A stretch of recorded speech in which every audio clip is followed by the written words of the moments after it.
Assalamualaikum guys, welcome back to my channel. I hope you all are doing well.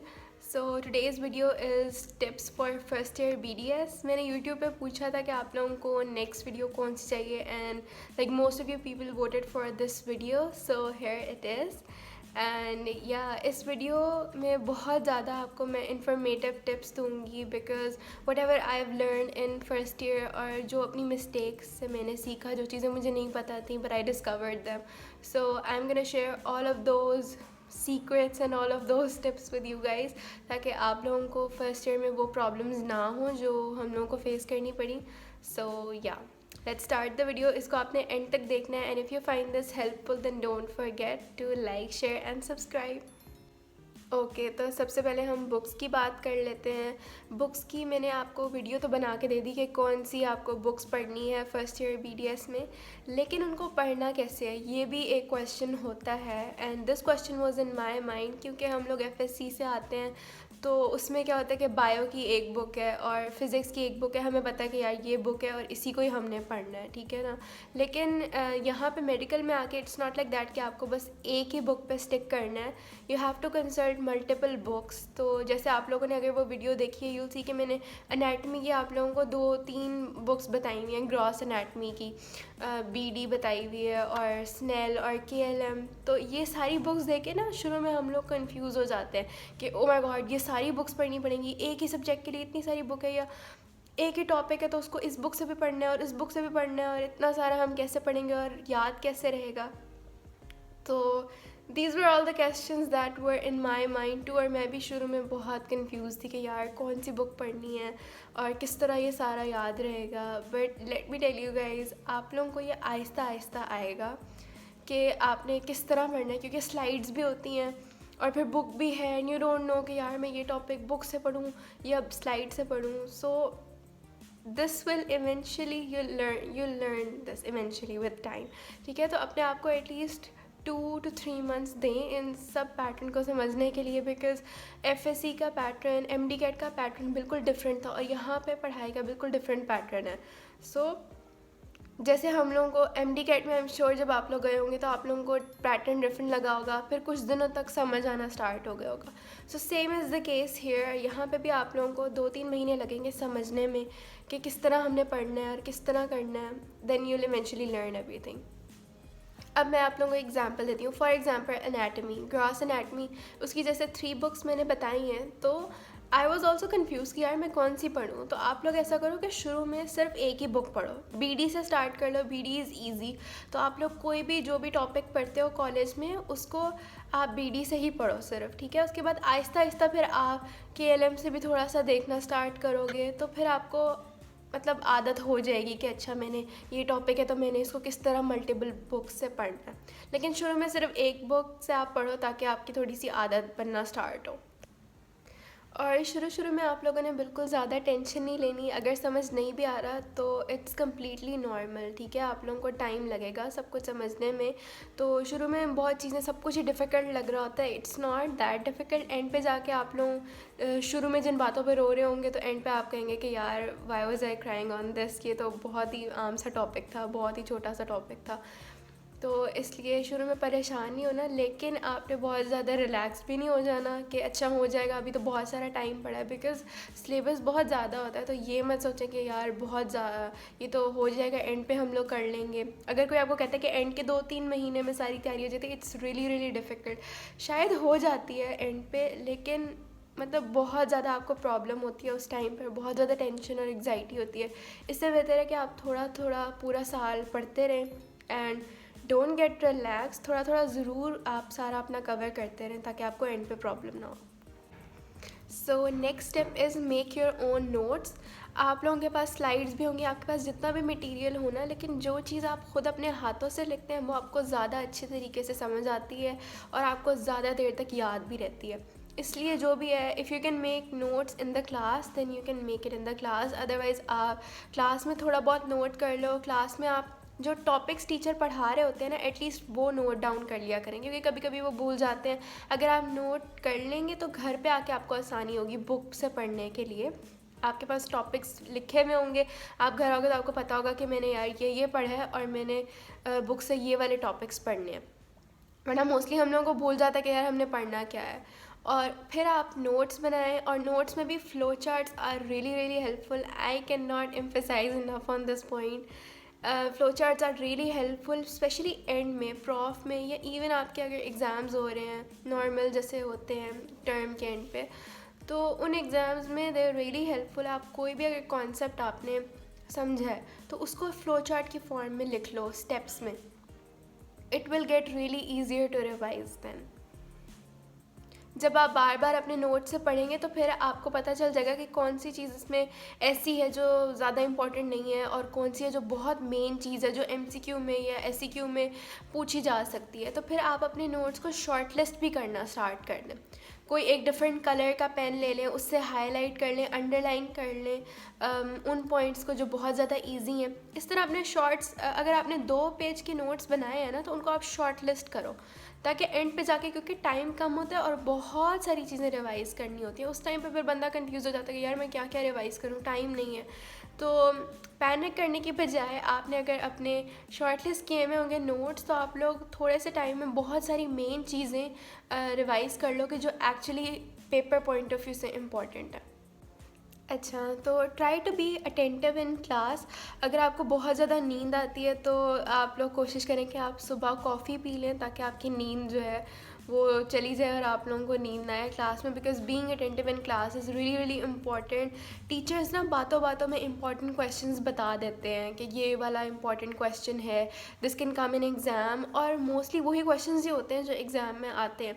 So you should note down all of those important topics या important questions जो भी teacher बता रहे हैं वो आप अपने नोट्स में लिख लें, और एक मतलब लिस्ट बना लें कि यार ये इंपॉर्टेंट क्वेश्चंस हैं, ताकि जब भी टेस्ट आए तो सबसे पहले आप वो इंपॉर्टेंट क्वेश्चंस करें, उसके बाद बाकी चीज़ें करें। अगर टीचर कोई इंपॉर्टेंट स्लाइड बता रही हैं और आपके पास टाइम नहीं है लिखने के लिए, so just take a picture of it और उसको घर जाके ज़रूर अपने रजिस्टर पे लिखें वो जो भी इंपॉर्टेंट स्लाइड थी उस पर जो भी लिखा हुआ था। Because I know for a fact कि जब भी कोई इंपॉर्टेंट स्लाइड की हम पिक्चर लेते हैं हम दोबारा उसे बिल्कुल नहीं देखते, मोबाइल पे देखा ही नहीं जाता, या हम लोग भूल जाते हैं कि हमने कोई पिक्चर ली थी। तो इट्स बेटर कि आप उस टाइम तो पिक्चर ले लें, घर जाके उसको रजिस्टर में ही लिखें, क्योंकि रजिस्टर आपने एग्ज़ाम में भी खोलना है ऑब्वियसली।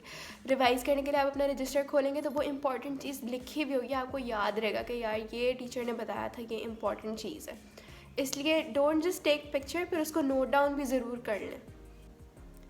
अच्छा, मोस्टली कुछ बच्चे ऐसा भी करते हैं कि वो पूरा साल सिर्फ स्लाइड से पढ़ते हैं और बुक बिल्कुल खोलते भी नहीं हैं, and this is really really wrong. आपने बिल्कुल ये वाली मिस्टेक नहीं करनी। मोस्टली जो एमसीक्यूज़ होते हैं वो अंदर से आते हैं, तो वो आपकी बुक में से आएंगे, ज़रूरी नहीं है कि आपके एमसीक्यूज़ जो हैं वो स्लाइड्स में से आएँ।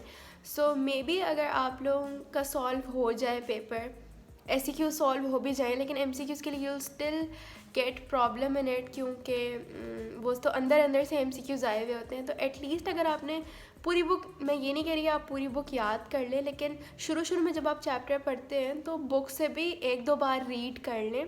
इससे होगा कि आपके थोड़ा बहुत माइंड में रह जाएगा कि ये पॉइंट्स हैं जो एमसीक्यू में आ सकते हैं, तो आपके एमसीक्यूज़ और एससीक्यूज़ दोनों आराम से सॉल्व हो जाएंगे। कभी कभी ऐसा होता है कि पेपर अनइम्पॉर्टेंट भी आ जाता है, अनइम्पॉर्टेंट चीज़ों में से आ सकता है, और जो भी चीज़ें आपको टीचर ने बताई होती हैं कि इम्पॉर्टेंट है उनमें से नहीं आता। So just to be on the safe side, आप लोग जो अनइम्पॉर्टेंट चीज़ें हैं उनको भी एटलीस्ट रीड कर लिया करें। अगर याद नहीं भी करनी तो रीड ज़रूर कर लिया करें। इससे ये होगा कि इन केस अगर कोई अनइम्पॉर्टेंट चीज़ आ जाती है एमसीक्यू में या एससीक्यू में भी, तो बजाय कि आप उसे पूरा ही ब्लैंक छोड़ दो, आपको कुछ ना कुछ याद होगा, so you can write at least something instead of nothing. Next step is when you go to perform your practicals in labs, तो जो भी OSP के लिए प्रैक्टिकल्स मैम आपको परफॉर्म करवाई हैं उनका आप वीडियोस बना लिया करें, क्योंकि वो बाद में भूल जाते हैं एंड देन यूर लाइक कि ओ ये कैसे होना था। और OSPs की बहुत ज़्यादा प्रैक्टिस नहीं करवाई जाती, तो आप लोग जब एक दफ़ा कर लेते हो प्रैक्टिकल वही होता है, आपको शायद एक दफ़ा और प्रैक्टिस करवा दें, रिवाइज़ करवा दें। तो इसलिए वीडियोज़ जो होती हैं they are really helpful for revision.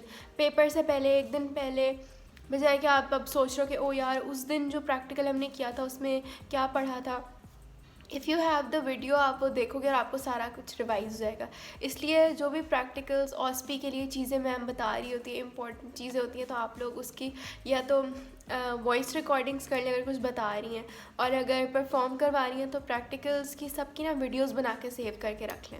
अपने CRs को बोल दें वो वीडियो बना के आपके क्लास के ग्रुप में डाल दिया करें। तो these are really really helpful. अगर आप लोग कभी गौर करें तो जब मैम आपको प्रैक्टिकल करवा रही होती हैं वो तभी बता देती हैं कि इस प्रैक्टिकल में किस टाइप का क्वेश्चन आ सकता है आपको। ऑस्पी में कोई न्यूमेरिकल वैल्यू होती है, कोई छोटे छोटे क्वेश्चंस जो भी आ सकते हैं वो टीचर्स बता देती हैं, तो उनको आप प्लीज़ नोट डाउन कर लो। और वीकेंड्स पे ही अगर आप साथ साथ नहीं कर सकते तो वीकेंड्स पे जो है वो एक दफ़ा प्रैक्टिकल्स को भी देख लिया करो। मोस्टली होता है, हम लोगों ने भी यही किया था कि प्रैक्टिकल्स हमने कहा था अच्छा एंड पे कर लेंगे, तो एंड पे भी हो जाते हैं, लेकिन एंड पे फिर प्रॉब्लम होती है कि बहुत ज़्यादा होते हैं, एकदम आपको इतनी सारी चीज़ें याद करनी है, इतने नए फैक्ट सब कुछ याद करना है, वो सब कुछ मिक्स हो जाता है और फिर मोस्टली बच्चों को भूल जाता है। कुछ बच्चे होते हैं जिनकी मेमोरी बहुत शार्प होती है तो उनको नहीं भूलता, लेकिन कुछ लोगों को भूल भी जाता है। तो just to be on the safe side it's better कि आप सारा कुछ एंड पे मत छोड़ो। और वीकेंड पे जो है आपने एक वीक में कितने प्रैक्टिकल्स कर लिए होंगे, 2-3 कर लिए होंगे प्रैक्टिकल्स, तो जितने भी किए हैं उनको आप एटलीस्ट एक दफ़ा देख लिया करो। और जो डायग्राम्स होती हैं उनकी भी प्रैक्टिस कर लिया करें। ये सब काम आप वीकेंड पे छोड़ सकते हैं कि वीकेंड पे एक नज़र मैंने प्रैक्टिकल पे भी देनी है, जो हमने पूरे वीक में जो भी प्रैक्टिकल्स किए हैं देख लेना है कि उसमें कौन से क्वेश्चंस इंपॉर्टेंट हैं। और जो भी डायग्राम्स हैं, हिस्टो की डायग्राम्स होती हैं वो ऑस्पी में ड्रॉ करने के लिए आती हैं। इसी तरह और भी अगर एनाटमी है तो उसमें भी कुछ डायग्राम्स ऐसी होती हैं जो ड्रॉ करने के लिए आ जाती हैं, लेबल करने के लिए आ जाती हैं। और वैसे भी आप अगर शॉर्ट क्वेश्चन मतलब जो SCQs होते हैं उनके साथ अगर आप कोई डायग्राम आपको लग रहा है कि इसमें बना सकते हैं वो बना दो, तो एक अच्छा इंप्रेशन पड़ता है पेपर में भी। तो इसलिए जो है उसकी भी प्रैक्टिस आप कर लें वीकेंड्स पे थोड़ा सा टाइम निकाल के।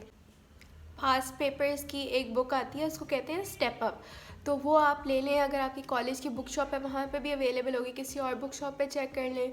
और हम लोगों ने तो की टू नम्स भी यूज़ की थी और स्टेप अप भी यूज़ की थी, तो आप लोग वो भी यूज़ कर सकते हैं। जो बुक्स वाली वीडियोस पे एंड पे भी मैंने बताया हुआ कि मैंने कौन सी स्टेप अप यूज़ की है और आप लोग कहाँ से ले सकते हैं बुक्स वगैरह, वो सब कुछ उस पर है। अगर आपने वो नहीं देखी तो मैं उसका लिंक भी डाल दूँगी डिस्क्रिप्शन में, so you guys can see that video.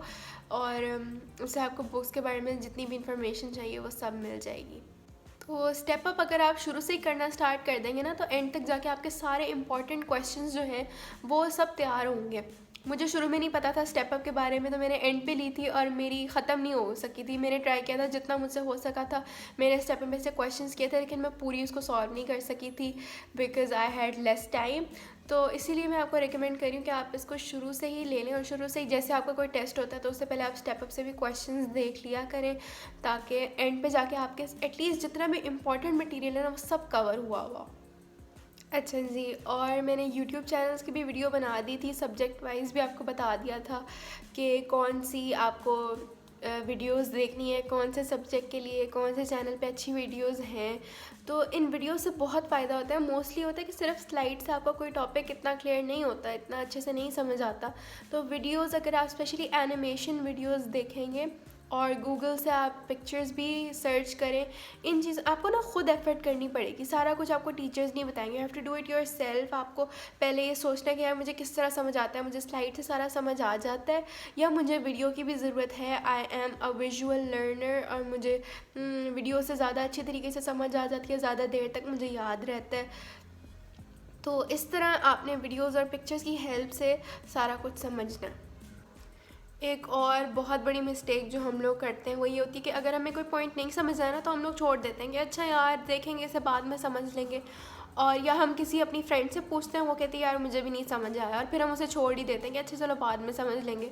और वो बात कभी भी नहीं आती, और वो एंड पे फिर हम लोग प्रॉफ में बैठे हुए होते हैं और कह रहे थे यार ये तो मुझे समझ नहीं आया था। उस टाइम पे आपको कोई समझाएगा भी नहीं, क्योंकि उस टाइम पे फ्रेंड्स के पास भी ऑब्वियसली टाइम नहीं होगा और सब लोग अपना अपना कर रहे होते हैं। तो इट्स बेटर कि जब भी आपको कोई ऐसा पॉइंट नहीं समझ आया आप उसी वक्त ही पूछो, और बजाय कि आप अपने साथ वाली फ्रेंड से पूछ रहे हो, it's better to ask from the teacher, क्योंकि टीचर से ज़्यादा बेहतर तो आपको गाइड नहीं कर सकती आपकी फ्रेंड।